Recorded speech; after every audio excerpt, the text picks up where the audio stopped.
Hola, muy buenos días. Bienvenido a tu canal Sendero Victorioso de la Iglesia Fuente de Fe, Alabanza y Poder. En esta mañana continuamos con el mensaje a las 7 iglesias. En esta ocasión veremos el mensaje a la tercera iglesia, que es la de Pérgamo. Recordemos que estas iglesias de las que habla el apóstol Juan sí existían, porque a veces creemos o nos hacen pensar que eran ficticias. Primero veremos un poco acerca de la ubicación de este lugar y cómo era el entorno ahí. Estaba ubicada a unos 30 kilómetros del mar Egeo, en una región llamada Eólida, lo que hoy se conoce como Turquía. Esta ciudad fue edificada sobre un monte que tenía la forma de un cono. Era muy rica culturalmente, famosa por su biblioteca que contenía aproximadamente 200,000 rollos de pergaminos. Por eso la palabra pergamino se deriva de aquí, ya que fue en esta ciudad donde se perfeccionó esta técnica de preparar las pieles de cabras y ovejas para producir libros, sustituyendo así a los papiros que tenían menos vida y duración. Bueno, ya vimos un poco de historia y geografía. Ahora vamos a situarnos en nuestra Biblia, en el libro de Apocalipsis, capítulo número 2, los versículos del 12 al 17 únicamente, que dice así: el mensaje a Pérgamo.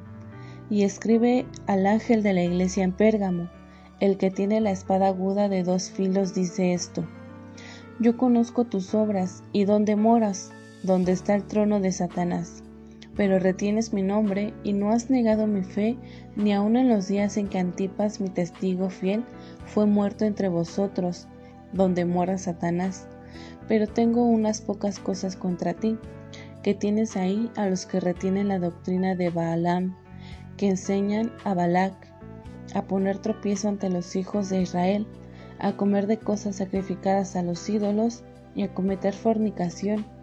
Y también tienes a los que retienen la doctrina de los Nicolaitas, la que yo aborrezco. Por tanto, arrepiéntete, pues si no, vendré a ti pronto y pelearé contra ellos con la espada de mi boca. El que tiene oído, oiga lo que el Espíritu dice a las iglesias. Al que venciere, daré de comer del maná escondido, y le daré una piedrecita blanca, y en la piedrecita escrito un nombre nuevo, el cual ninguno conoce sino aquel que lo recibe. Amén. El mensaje a Pérgamo. Como seguramente habrás oído de las otras iglesias, está dirigido este mensaje al ángel de la iglesia, que como podrás recordar, puede que sea el pastor o encargado de llevar estas palabras únicamente a ese lugar, el que tiene la espada aguda de 2 filos. No es nada más ni nada menos que Jesucristo, porque Él es el que le está dando la revelación a Juan. Según Hebreos 4:12, dice que la palabra de Dios es más cortante que una espada de 2 filos. Entonces, aquí usará la palabra de Dios para reprender a la iglesia. Comienza primero reconociendo sus buenas obras. Cristo sabía dónde se situaba esta iglesia y lo que acontecía a su alrededor. En ese lugar estaba el trono de Satanás. En Pérgamo se encontraba el altar más grande dedicado a Zeus, que según la mitología griega, este era el dios de dioses. En lo más alto se situaba este altar. Por otro lado, también se adoraba a Esculapio, quien era el dios de la medicina, y se representaba con una serpiente, el mismo símbolo que podemos aún ver en la medicina actual, y esta serpiente está asociada con Satanás. Y por otro lado, también se le rendía culto al emperador romano, y por eso había persecución en esa ciudad, porque los cristianos no reconocían a ninguno de ellos como Dios y se negaban a participar en sus cultos. Y aunque había mucha idolatría y persecución ahí, la iglesia que estaba en Pérgamo retenía el nombre de Jesucristo y no había negado su fe, y Jesucristo reconocía esa fidelidad, porque esta iglesia, como leímos, estaba situada en el trono de Satanás, y a pesar de las constantes amenazas hacia ellos, no lograron debilitar su fe de estos cristianos, aun cuando Antipas, que probablemente era uno de los líderes de la iglesia de Pérgamo, Fue muerto porque él fue un mártir y se cree que murió quemado adentro de un buey de bronce, una muerte muy popular en esa época, porque Antipas nunca negó el nombre de Cristo y no se quiso postrar ni adorar al César, y por eso fue muerto delante de todo el pueblo para infundir miedo entre los creyentes. Pero aún con todo eso, la Iglesia no negó su fe, sino que se aferró al nombre que es sobre todo nombre, al de Jesucristo. Sin embargo, tras el elogio viene la reprensión, pues por mucho que no hayan negado su fe, también retenían otras doctrinas que no iban con lo establecido por el Señor. Dentro de la misma Iglesia había una doctrina llamada de Balaam. Según el Antiguo Testamento, este fue un profeta que se corrompió. Esta doctrina tenía que ver con comer con lo sacrificado a los ídolos y la inmoralidad sexual. Y los nicolaitas también eran una mezcla de paganismo con el cristianismo, y esto era lo que les reprendía Jesucristo a través de Juan. Sin embargo, el Señor les hace un llamado al arrepentimiento, porque como dice su palabra en 2 de Pedro 3:9, que Él no quiere que ninguno perezca, sino que todos se arrepientan. Aquí les llama a eso, a dejar de lado esas falsas doctrinas y volver al Evangelio bueno y santo.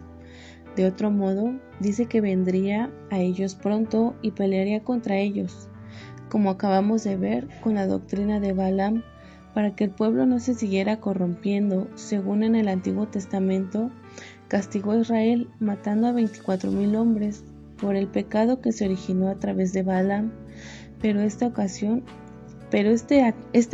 detuvo ese pecado. Asimismo, ordena a los pérgamos que se arrepientan, si no tomaría también acciones drásticas para cortar de tajo el pecado ahí. También vuelve a hacer el llamado de escuchar la voz del Señor.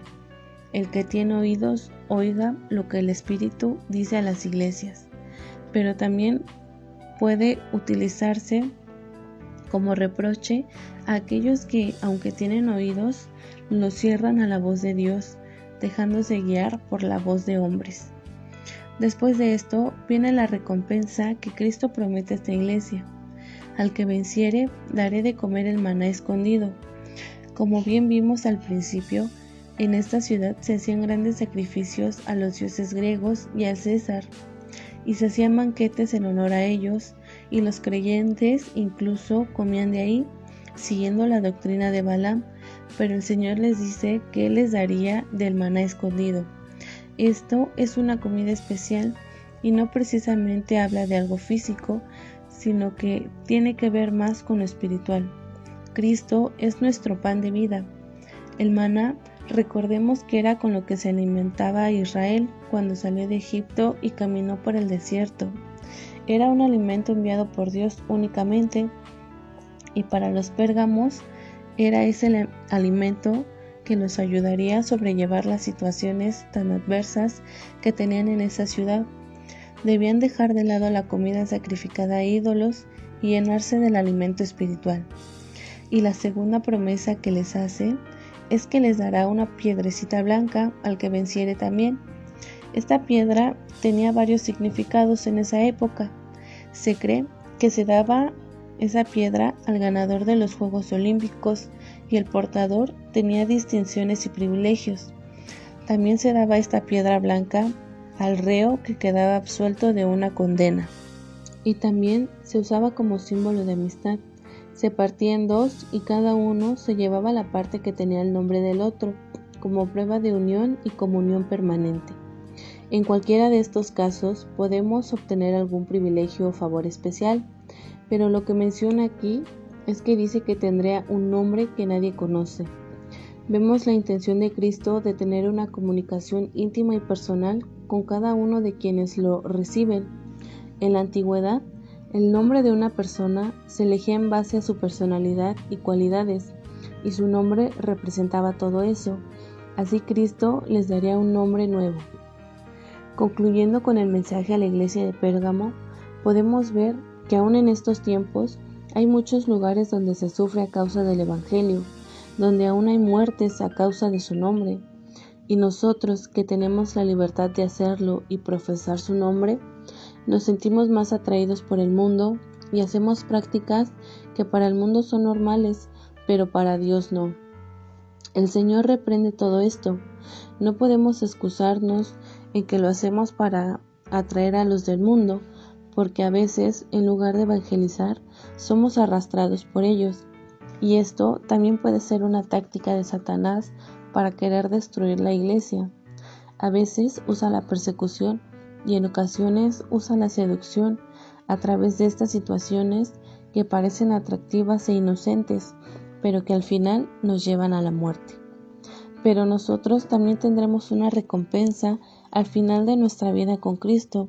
Además de la vida eterna, obtendremos coronas y galardones que nos dará Jesucristo cuando seamos juzgados por Él. Bueno, así concluimos con esta parte. Espero que hayas podido entenderla. Te invito a que leas más detenidamente el libro de Apocalipsis para poder entender un poco más acerca de esto.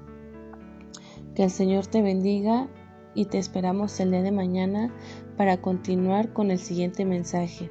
Amén. Bendiciones.